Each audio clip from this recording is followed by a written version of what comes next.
Good evening. You're watching News Today. I'm Preeti Choudhry. Two big stories coming in. The Bihar government has made public its caste census data. What could be the implications of that? And on the other front, the Prime Minister was in Rajasthan with the Modi guarantee card. All of that coming up in the course of the next 45 minutes. I'm Preeti Choudhry. These are the headlines. Prime Minister Modi tears into the Gehlot government, invokes Kanhaiya Lal's murder in Udaipur, calls it an unforgivable sin. Rigs up Bhilwara gang rape, claims Beti is not safe in Rajasthan, calls his guarantees the Modi guarantee. Nitish Kumar government releases Bihar caste survey, triggers a political storm. While Nitish Kumar hails it as a historic moment, the BJP calls it an eyewash. Funds for Bengal showdown escalates. High drama at TMC protest in Delhi. Abhishek Banerjee alleges conspiracy to stop protests. Saffron Party hits back, says corrupt TMC protesting on the streets. Tension simmers over violence during Eid-e-Milan procession in Karnataka, Shimoga. Cops claim stones pelted during rally. Chief Minister Siddaramaiah claims stones pelted at the yatra. Then a close shave for the national capital as a big terror module was busted. 3 terrorist planned attacks in North India nabbed with chemicals for IEDs.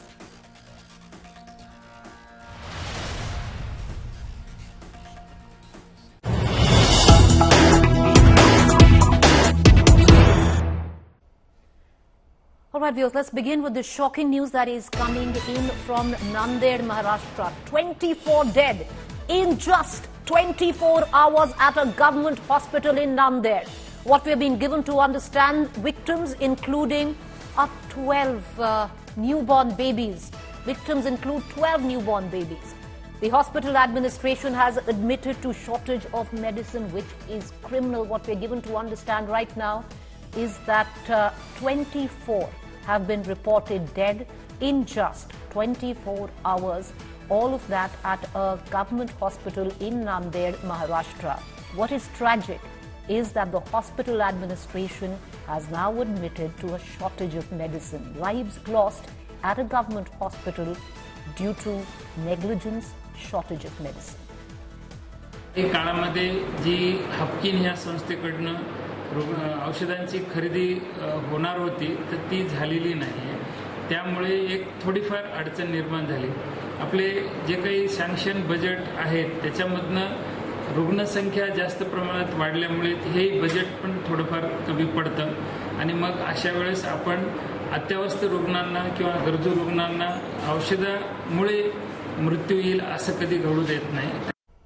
Cutting across to Abhijit Karande, my colleague who's joining us on the phone line, getting us up to speed with this tragedy that has taken place in Nanded at a government hospital. 24 dead. Let that register, viewers. 24 dead in just the last 24 hours. And what is tragic? That it was because of shortage of medicine. These lives could be saved. Out of these 24, 12 are newborn babies.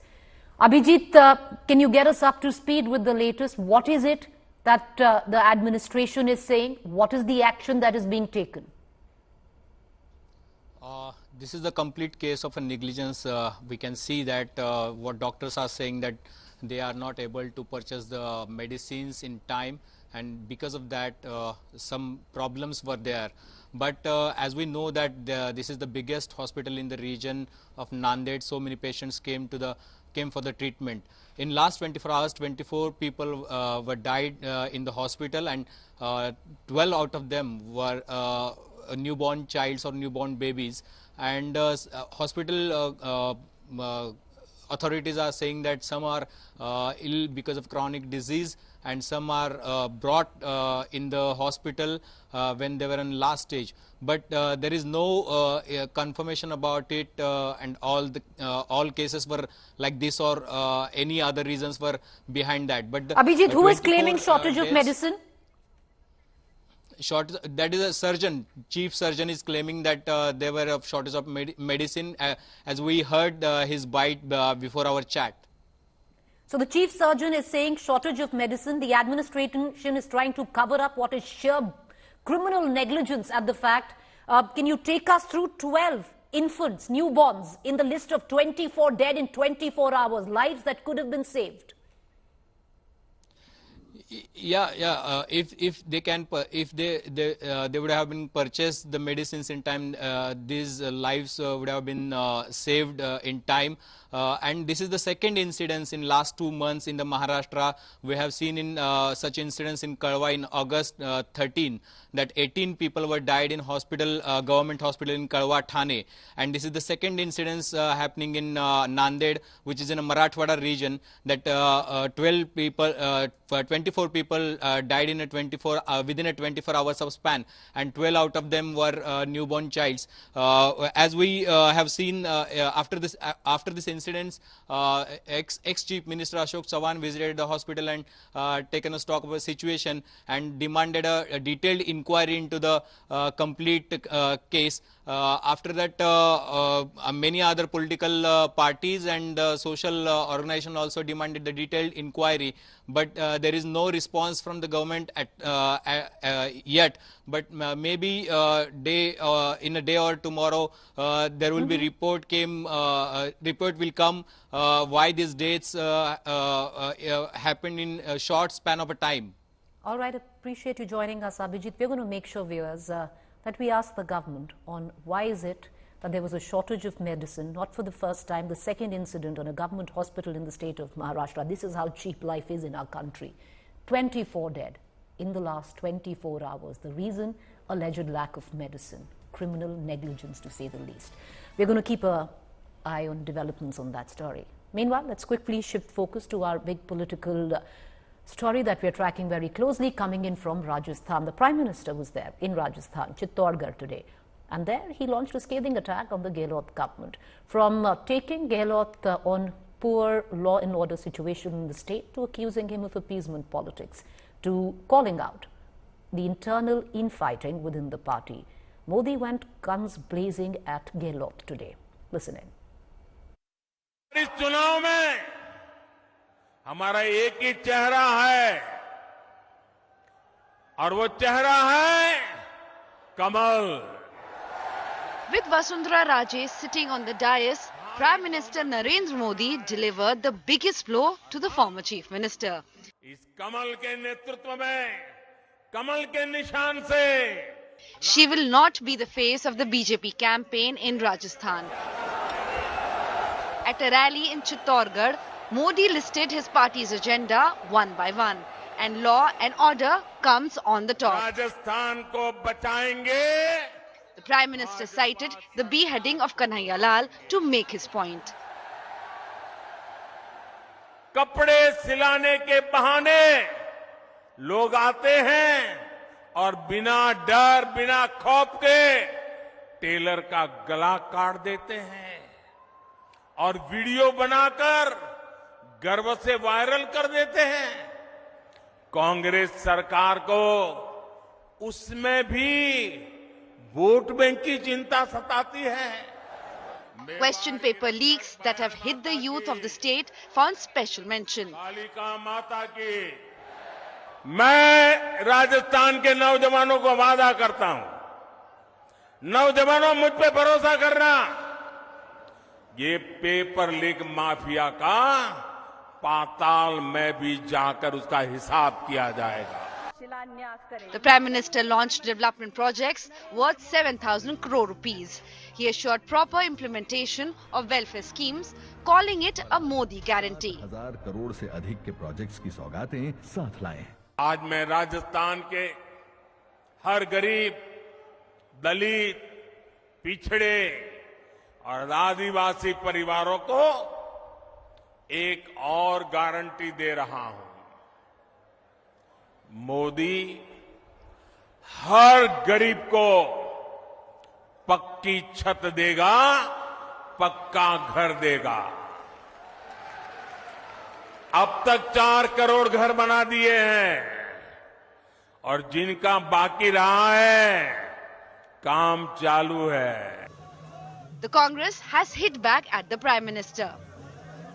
जो demands हमारे states की थी, जो केंद्र सरकार चाहती कर सकती थी, चाहे वो ERCP की हो, चाहे रेल परियोजनाओं की हमारी डिमांड्स थी, चाहे जो राजस्थान सरकार का, राजस्थान के लोगों का जो हिस्सा था, उसमें भी विलम्ब काफी हो रहा है। तो उस प्रकार की योजना नहीं है, वो तो सिर्फ प्रचार के लिए यहाँ पर आ रहे हैं, और संभवतः वो प्रचार इसलिए ज्यादा करना पड़ रहा है क्योंकि जो प्रदेश के जो नेता हैं भाजपा के, उनसे पार पड़ने वाली है नहीं। The BJP is yet to release its list of the candidates for Rajasthan. But with Prime Minister Modi confirming there will be no Chief Minister face, the party is likely to replicate its poll model in Madhya Pradesh, where it has fielded 3 union ministers. Bureau Report, India Today. So the BJP making its poll agenda very clear. No Vasundhara Raje. It's going to be the Kamal as the chief ministerial face. That is what the Prime Minister said of the Bharatiya Janata Party. Well, not just that. You had the Prime Minister give out the Modi guarantee versus now what has been the Gehlot guarantee. On the other hand, a strong pitch for polarization. The Prime Minister today invoked the beheading of Kanhaiya Lal. We're going to get in more.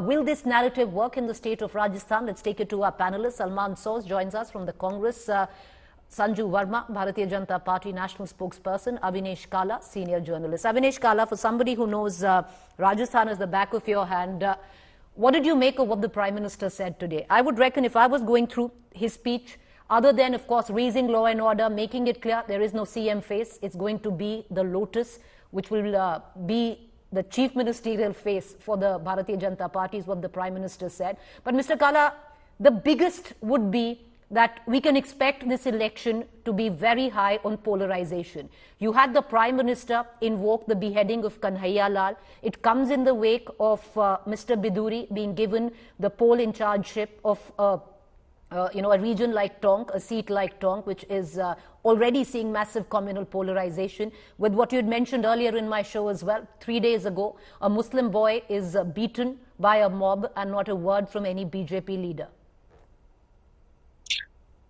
Right. As you rightly pointed out, polarization is going to be their main force. And this is another experiment that they are doing. You know, as you rightly mentioned out, since 1998, elections after that, for 25 years, every in an election, there is a chief ministerial face.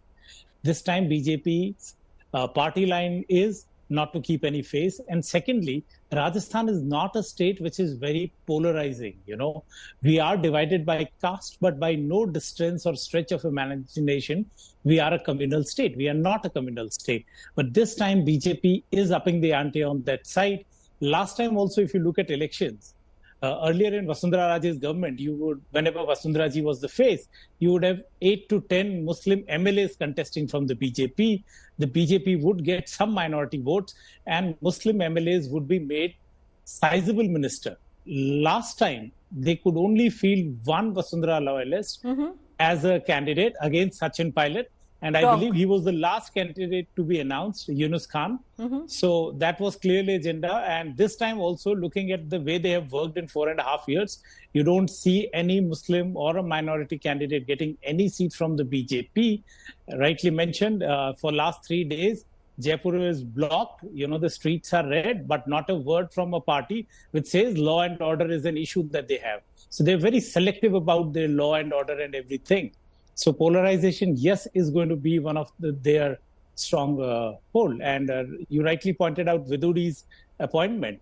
It's not that he will make an impact on Tonk, but that area has got Muslim MLAs standing in from the Congress party, and he generates a sentiment that would polarize votes. And BJP hopes that in that area, they last time could not win a single seat. They only got 1 seat out of 45. So polarization is going to be a mainstay for the BJP, and let's see how it pans out.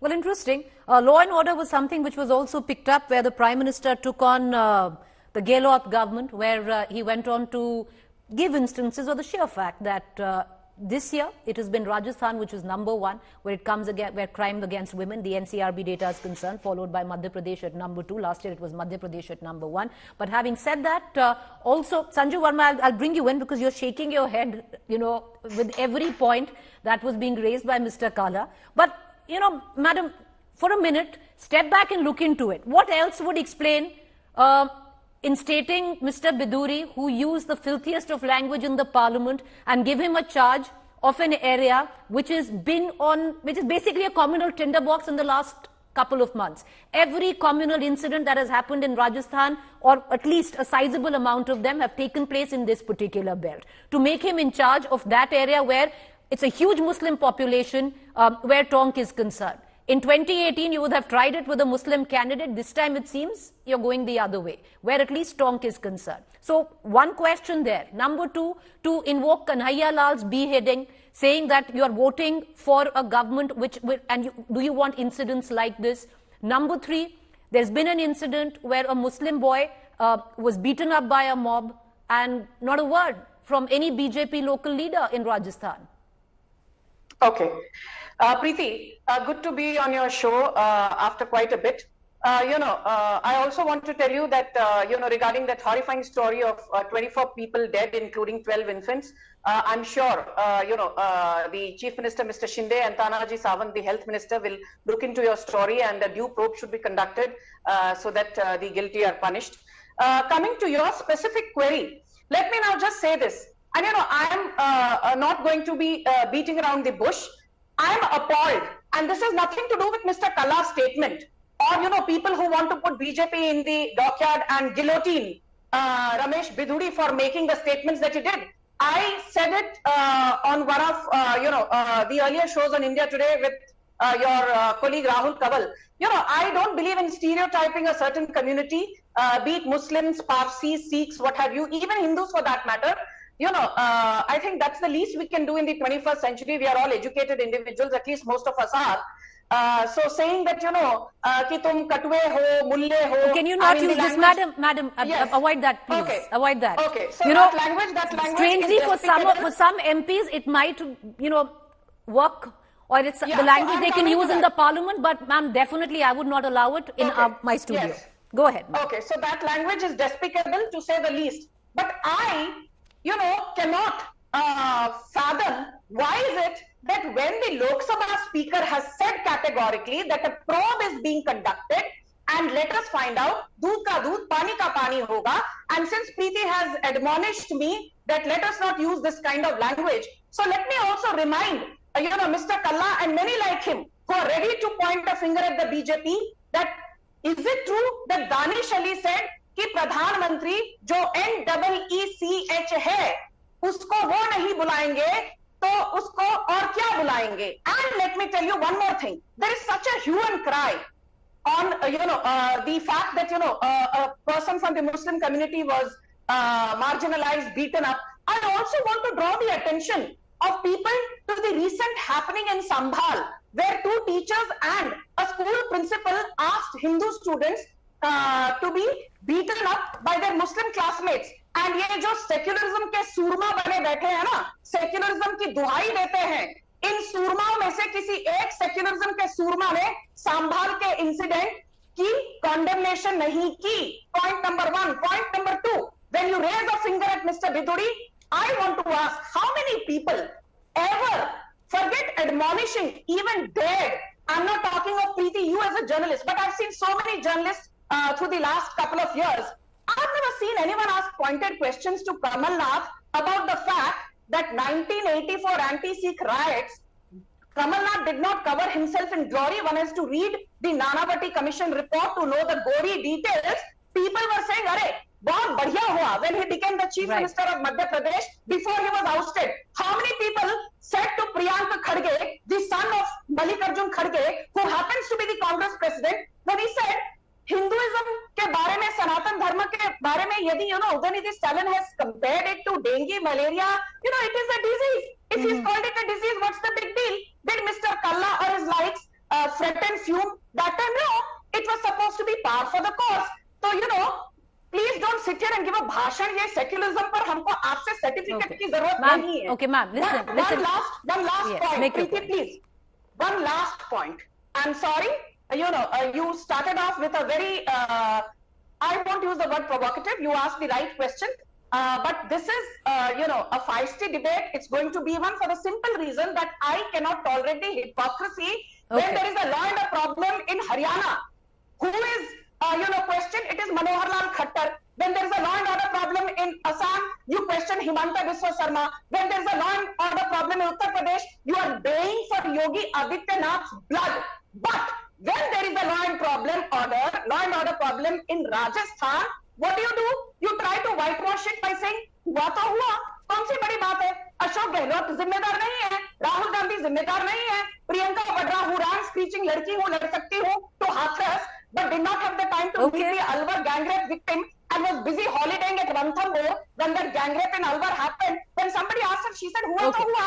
Madam, you made your points. The gang rapes in Rajasthan. Okay, ma'am, you've made your points. I'm going to bring in Salman Soz, but you know, I'm glad you said that this is going to be a feisty debate shown of hypocrisy. But having said that, I'm going to just point out to a couple of things. Where you mentioned the Sambhal incident, ma'am, you're bang on where you say what happened was terrible. Shaista was the teacher in Sambhal who made a Muslim boy slap what could clearly be seen as a reprisal punishment, a Hindu boy. But where we talk about hypocrisy, ma'am, Shaista was immediately arrested. She's behind bars as you and I speak. But an incident which has happened a month and a half ago of Tripta Tyagi, who made a Muslim boy being slapped by a Hindu student. Ma'am, please hear me out. Ma'am, please hear me out. Ma'am, 1 second. Ma'am, if you would allow. Can I just, ma'am, please allow me. The parents refused to file a complaint. Do not tell me a suo motu FIR could not be lodged by the police. Very well, it can be something which was said very clearly by the Supreme Court to the government of Uttar Pradesh. Ma'am, the hearing is still on. There is a petition on. So that could have happened. Madam, it's not Madam, a suo motu complaint could have been lodged by the police. It's something which was said by the top court of this country. Top court of this country has said it, ma'am. Number two. Ma'am, the top court of the country has said it. You and I are not in question. But that is in certain cases. Number two. You talk about the word which is NEECH, which was used by Danish, allegedly used by Danish Ali, the BSP MP against the Prime Minister, to what Mr. Buduri could not stand. But having said that, the same word NEECH was used by Manishankar Iyer against the Prime Minister, and rightly so. The Congress at that point of time had suspended him. Has Ramesh Biduri been suspended by the BJP? No. The only point I would reckon senior journalist Mr. Kala.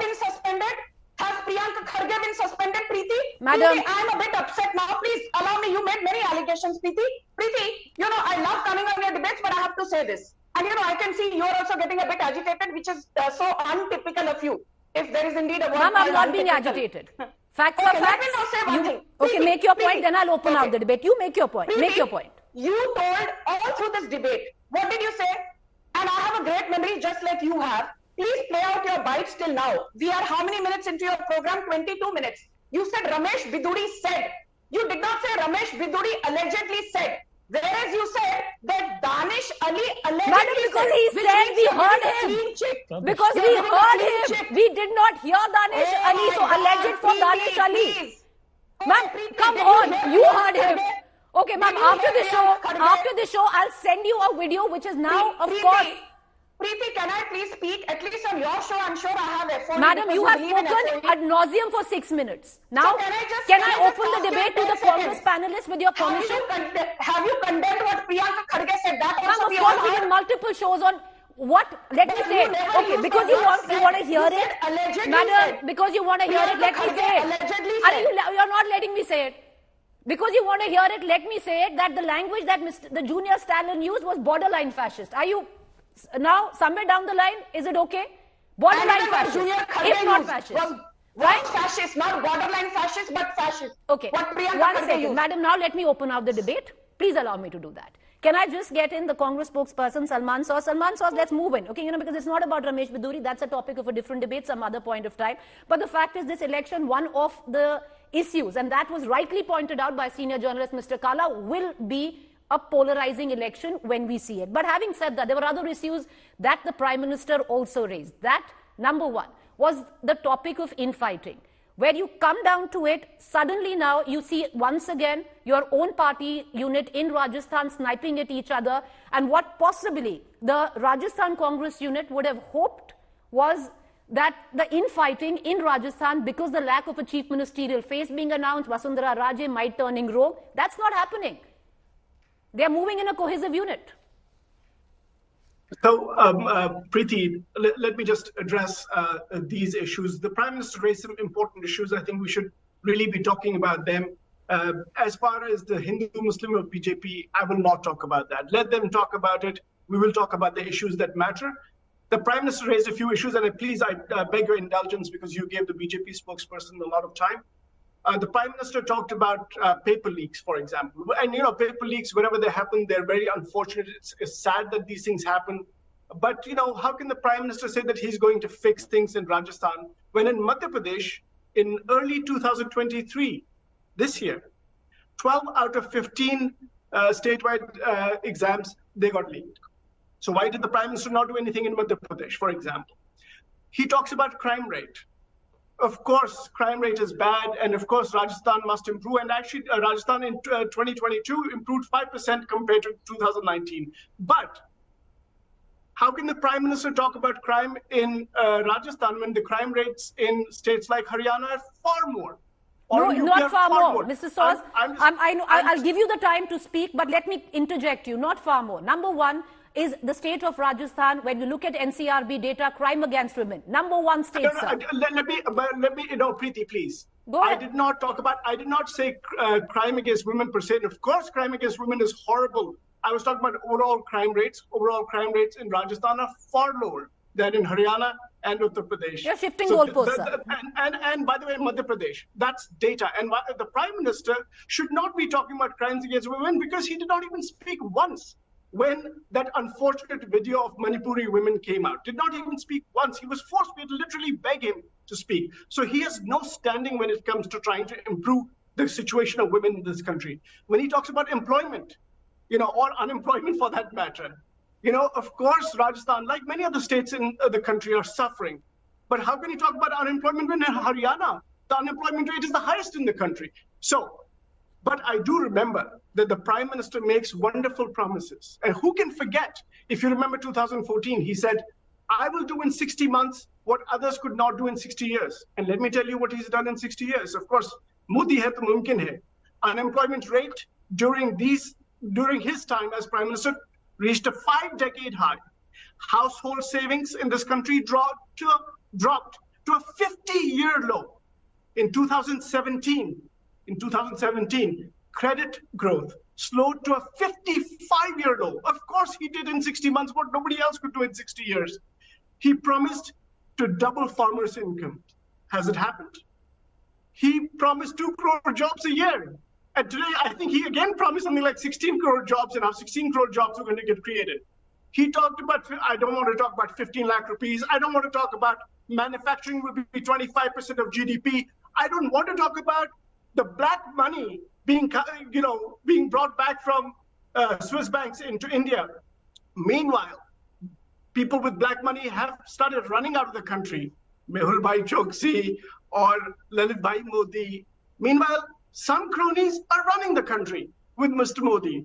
So it's all very well to make promises. But the question is, what are you delivering? Okay, delivering on promises, but the fact is... Please let me finish. Okay, Does the Prime Minister have any credibility in terms of delivering on his promises? You know, the NDA is a nothing-doing alliance. Nothing doing alliance. No delivery alliance. And I think people are recognizing it. And that is why you see opinion poll after opinion poll now saying that the BJP is likely to lose all 5 states that are going to elections. We don't know. Okay, we'll only know that when that last vote is counted on what that comes down to. Ma'am, let me go back to Mr. Kala. You've already given him a earful in the beginning. I want to go right back. He's a senior journalist, and maybe Mr. Kala, we spoke about, yes, polarization will be a poll pitch, and we can see it. The writings on the wall on that account. Moving on from there. Modi guarantee card versus the Gehlot guarantee card. Modi is still extremely popular, where as a leader, Rajasthan is concerned, and possibly putting him on the ticket will work a lot better than even putting the likes of Vasundhara Raje on the ticket. As a unit, Mr. Kala, it does seem that the BJP, at least of the last few days, is rolling around better than, say, a Congress. Indeed, Preeti, and before I answer, I would like to just respond to the BJP panelists. She made a lot of hue and cry about incidents, but didn't speak a word pertaining to Rajasthan. That is what we call a classical beat around the bush kind of thing. But coming back to your question, at the moment, it's a thing that we are going to see how people vote on that account. The Prime Minister today has said a Modi guarantee card. How popular he is remains to be seen. And I think BJP is taking a gamble with a pendulum state like Rajasthan by putting the Prime Minister's face out, because always it is being said that he's very effective in the Lok Sabha elections, but when it comes to the state elections, he's not that effective. And with Rajasthan showing a pattern that, we are a pendulum state, he is taking his chances. At the moment, the BJP is looking like getting its act together. They are looking and they're posturing as though they are coming together. How much of that unity will be for real? We'll all see once the candidates are announced as to which Kshatrap. They have developed 5-6 different leaders now, all have their followers and aspirants. How does that come together? How will the BJP handle the seat distribution would be the crux. It will be the crux for the Congress as well, because... But compared to the Congress, Mr. Kala, how do you see the BJP faring better right now, or the Congress? In the last few days, as I previously also said, the BJP is now looking to get their act together. They are looking far more energized, and there is a buzz around them. Whereas for the Congress, everybody is saying the contrary thing, that the moment you have an election code of conduct out, when the power of chief minister is not what it remains in a regular day, then you will see the Kshatraps playing out on their own. How many seats, who will be given, would be remaining? Will the chief minister get an upper hand or not? In the BJP, at least, there is a clarity that most of the things are decided top down. There is no such clarity at the moment in the Congress party going forward. All right. Okay. So, Sanju Verma, you have something to smile about. Maybe say thank you to Mr. Kala, who's clearly putting the BJP ahead right now, at least in the last, what has gone down in the last few days. Okay. Preeti, I have nothing personal against anyone, not against Mr. Kala either. I just want to make a couple of points. I was told that this debate is on Modi guarantee versus Congress guarantee. And since Salman Soz of the Congress, gave a litany, a long list of Modi ne ye nahi kiya, wo nahi kiya, we've not got this, we've not got that, 15 lakh nahi mile, aisa ho gaya, waisa ho gaya. I just want to say a couple of things. It was in 1985 that Indira Gandhi introduced, the Indira Gandhi Awas Yojana was introduced by the Congress, 1 year after her death. It was in 1985 that you introduced the crop insurance scheme, when Rajiv Gandhi was the Prime Minister. And it was in 2009 again when you introduced in the memory of Rajiv Gandhi the Rajiv Awas Yojana. And beat Indira Awas Yojana of 1985, Rajiv Awas Yojana of 2009, beat the ICDS scheme of 1975, you did nothing. Today under Pradhan Mantri Awas Yojana, 4 crore houses have been built. You started the direct benefit transfer when in 2013, you did not transfer a single penny to the pockets of the poor. Whereas in just last 9.5 years, we've transferred 28 lakh crore, which is more than 12.5% of India's GDP. Then let me tell you one more thing. In 2010, to help the senior citizens, you started the Swavlamban Yojana. You did nothing. Till you were booted out in 2014, we started the Atal Pension Yojana, which has already benefited close to 3 crore senior citizens. Let me give you another example. You started the Jan Aushadhi Kendras in 2008. And when we came to power in 2014, there were only 31 Jan Aushadhi Kendras. Today there are more than 9,300 Jan Aushadhi Kendras. Last but not the least, Preeti,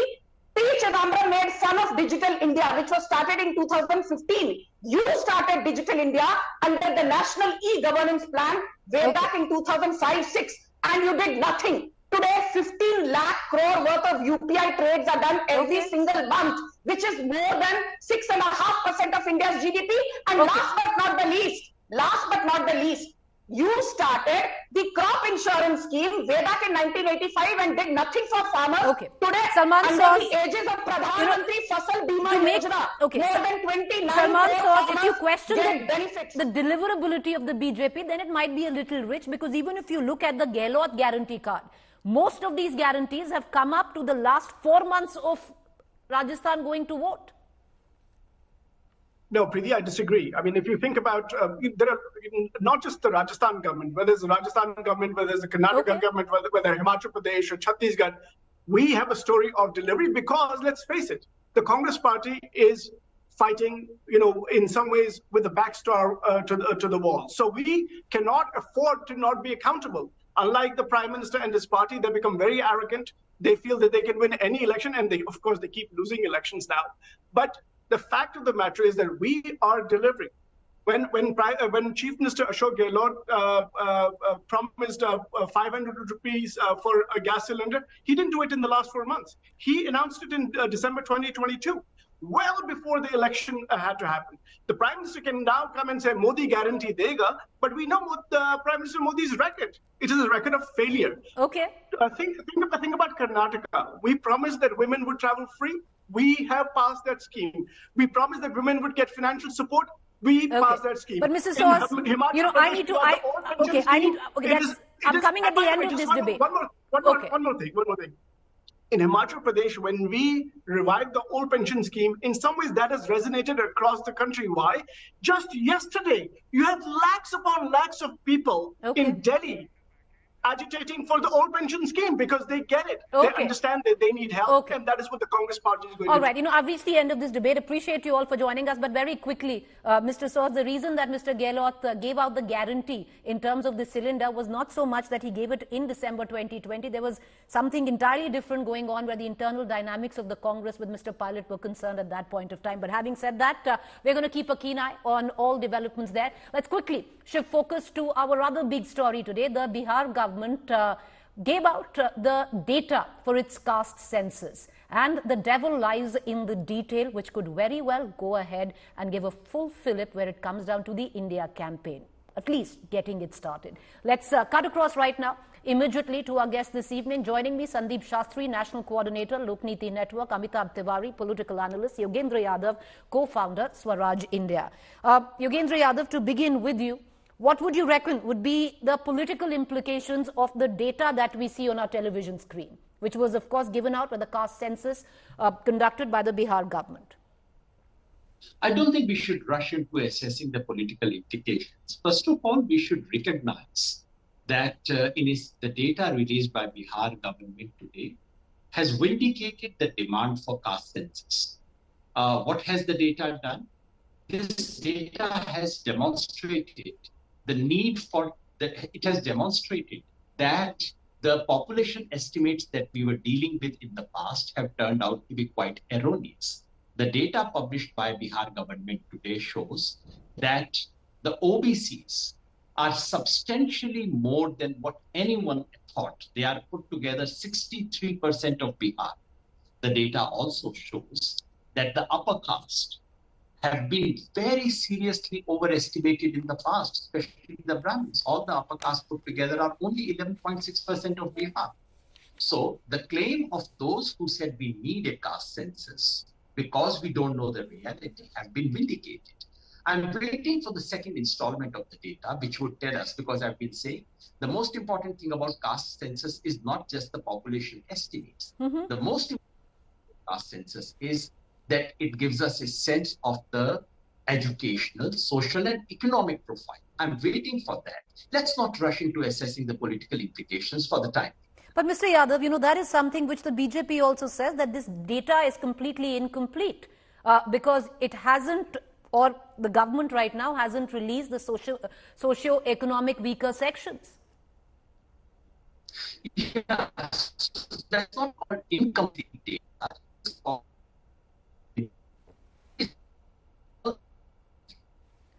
Mr. Yadav, we're having a problem with your audio link. Can we correct? We're going to correct your audio link. Let me go to another guest. We're going to try and get back to Mr. Yogendra Yadav on that. But Sandeep Shastri, Yogendra Yadav, and understandably, of the opinion where he says it's too early right now to get into what the political implications would be. But do you see a spillover effect of all of this right now in terms of other states also demanding a caste census? While I respect the point which Yogenji made about it being too early to look at the political implications of the data released today by the Bihar government, but I think the potential of what has happened today to change the political narrative as we lead on to next year's Lok Sabha elections, for me at least, is clearly visible. Because we are seeing two alternative narratives of social justice emerging. One narrative which the government is putting forward, a narrative which talks about development, gender, and all castes and communities coming together. And you have now this alternative narrative where you talk of development, you talk of gender, but then you bring it in also with the lens of caste. Now, this reality in India is something which the opposition seems to have latched on to. Yes, there are variations across states. Yes, there will be differences among the alliance partners on how to view it. But I think this latest development has the potential to redefine the contours of the debate in the coming elections. But okay, if we have Yogendra Yadav back with us, okay, we're going to try and get Yogendra Yadav into this conversation, but Amitabh Tiwari, the government could come up and then maybe as a counter, of course, because there is, it's a political minefield of sorts where the BJP comes into question. But they could release the Rohini Commission data as a counter. Do you see that a possibility? That possibility is there if this caste census demand grows further, stronger. As Yogendra Yadav ji said, we have to wait for the next move of Nitish. So the number is 84%, correct? OBC plus SC plus ST. What next? So should we or should they be demanding now a higher reservation for OBCs, SCs, STs, which is currently capped at 50% to 84% or some other number nationally? See, data is not very different from what the data was earlier. Earlier estimates also had the upper caste or the general category at 15-16%. That is the number here. What you have to understand is that the minorities 17% and the other minorities, so Muslims and other minorities, which is 18-19%, have been classified or they have classified themselves largely as BCs or EBCs, correct? That's why the OBC number, which was earlier estimated to be 50%, is showing as 63, and the SC number, which was in 2011 census 16%, is now being shown as 18-19%. Correct. So this jiski jitni sankhya bhari, uski utni hissedari has some inherent issues in the slogan itself. It means that possibly the opposition could be asking a religion-based reservation, which is not allowed in the Constitution, number one. Number two, if the reservation is asked to be increased from, let's say, 27 to 84 or 50 to 84, will they be asking for an increase in reservation for the general category from 10% to 16%? So this is a Pandora's box. Okay. This is a Pandora's box. That's why the BJP has not been acceptable to this idea of caste census. It is a Pandora's box. Okay, Yogendra Yadav, let me just once again try to get Mr. Yadav back into this conversation. He's some sketchy network. But Mr. Yadav, what do you make? The possibility of the government, if there is an increase in demand of caste census in other states, releasing data of Rohini Commission, and also the possibility of it, because there is already a cap where it comes down to 50% reservation when it goes down to caste by the top court of the country. It's something that never ceases to amaze me. That the moment we say caste census, everyone wants to discuss the next step. So you want to go for an X-ray, you want to go to the hospital, and someone says, in case you have an X-ray, it may lead to the following, it may lead to that. We normally don't say that about X-ray than MRIs, do we? Why do I detect a sense of anxiety? And I think the reasons probably are clear today. In Bihar, the Brahmins are much less than anyone estimated. I have some sense of the data. I know what was estimated. And it so happens that Brahmins have turned out to be much less. No one expected upper caste to be only 11.6%. They were expected to be around 16 to 17%. So something has, and that I suspect is where the source of the trouble lies. There is a deep anxiety. Let's face it. Let's honestly face it. Let's confront what Dr. Ambedkar said. in this country, there is a deep-seated upper caste dominance, upper caste hegemony. And one of the ways of ensuring upper caste hegemony is never to allow information, true information, to come in the public domain. I suspect that is at work. Rohini Commission data, yes, it should be released. What's the problem? Of course it ought to be released. Let all the data come out.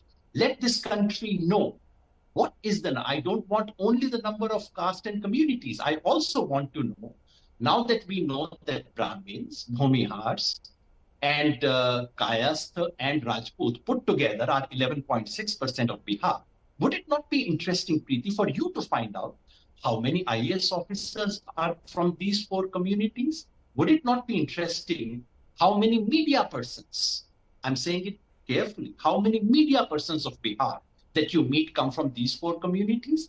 How many judges, how many teachers? We should know this. And I suspect the whole problem is we don't want to confront this data. Hence this thing of what it would lead to, what are the next steps, what would it lead to? Arey Baba, if you discover that someone is 60% and that person says, right, now that I'm 60%, give me more, why are we scared? All right, okay, Sandeep Shastri, Pandora's box, yes, with what Mr. Tiwari says, but also politically explosive, because if you look at that, on just the basis of this data, if you have 15%, which is the general category, and you look at what was announced last, of course, not on caste, but on the basis of EWS, which is 10%, you apply to that 15%, we're looking at upwards of a 65% reservation for the upper caste, or the general category. Preeti, the whole contours of the debate would change. I think we would need to go back to the Supreme Court to look at the whole question of what is the cap on reservation. Is the reservation we are going to give be commensurate with the exact numbers that a particular caste has? I think all these issues open up, and the economic basis of reservation, which you refer to as the 10%, I think would be over and above any other reservation you talk about. So if the new caste census talks about the backwards being at a particular number, what are its implications for the reservation policy in the light of the stand the Supreme Court has taken on this issue would be what we would need to look at as we go forward. All right. Okay. Mr. Yadav wants to make a comment. Go ahead, Mr. Yadav. Then I'll cut across to Mr. Tiwari for a final word.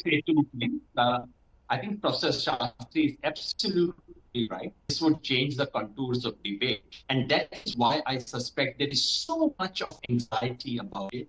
The simple fact is neither the OBC reservation nor the EWS reservation was based on numbers.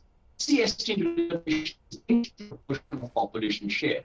EWS and OBC were never linked to that. This is fact. We all know it. But for heaven's sake, I think Bihar data has already made a point that we need all caste census. If you needed an evidence for that, Bihar has already provided it. I really hope in this country, we shall not debate medication before we have MRI or X-ray. Let's have an X-ray, let's have a test, then let us debate medication. All right. Let us not first medication and then decide whether to have a test or not.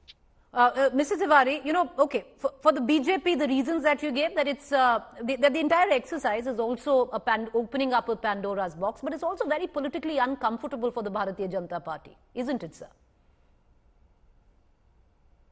So you're on mute. It's not exactly uncomfortable for the BJP, correct? Because BJP claims to have given having given the highest representation to OBCs in the cabinet, which is around 35% ministers. And this has not been challenged by the opposition, so I assume it is true. The second fact is that in the Bihar cabinet itself, see, charity begins at home. If you analyze the cabinet ministry of Bihar, there are 7 Yadavs, which is much higher than the population or the proportionate population would allow. So what I'm trying to say is that there will be a big political, you can say, earthquake if this is likely to be implemented. And the next move is very important, because whenever you go for medication, The doctor does advise that you need to take an X-ray, but he also gives you various options. Like this, if this happens, this is what would happen. If this happens, this is what would happen. Politics is the art of managing the contradictions. The BJP has fairly managed it well because it has been getting today the votes or the support across caste groups, OBCs, upper caste, SC, everybody. Now the opposition's attempt is to make a dent in this OBC vote. Will it succeed? Will it not? Only time will tell. But politics has also moved beyond caste. There is a class element today. BJP has given a class tadka to caste-based politics. So, what is the identity of the voter? First, is he a OBC or a upper caste or a SC or a ST? Or is he a rich or a middle or a poor or a lower class? So that is the key motivating factor when a person goes to the booth and votes. Right, Mr. Yadav, there's a point in that because right, there is a point in that, Mr. Yadav, because let's even look at Nitish Kumar, who's brought it in. He was elevated to the post of chief minister, not possibly as a Kurmi, but as Sushasan Babu. But coming back, Mr. Yadav, to the core point, are we now looking at going down the ways of a Maharashtra or a Tamil Nadu where the battles will keep getting fought in court and we are going to be indiscriminate about reservation? Preeti, why do we call going down? I think there might be a language bias that you may wish to correct because we go down on a very bad path. Giving people who are 80% of population 69% seats, not 80, I'm sorry, 90% people, giving them 69% may not look going down at least to 69% people.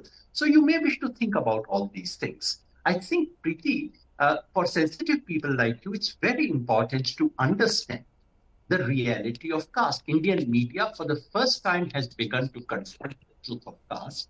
Let us be open about it. To me, it doesn't matter whether it favors Mr. Nitish Kumar or it favors the BJP, whoever benefits.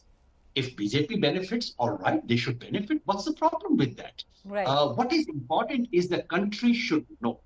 I, as a citizen of India, want to know, first of all, before we do any policy, I want to know what is the proportion of different caste and communities in the population and what is their share in every powerful position of this country.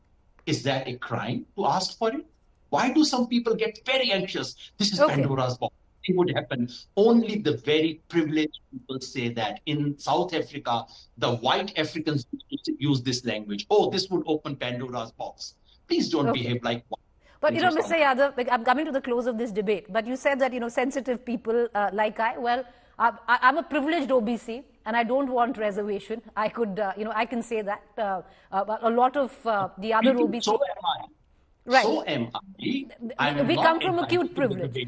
And in the utopian world, sir. But that does not mean that you and I do not discuss the country. That's the reason for this debate, Mr. Yadav. Who need it?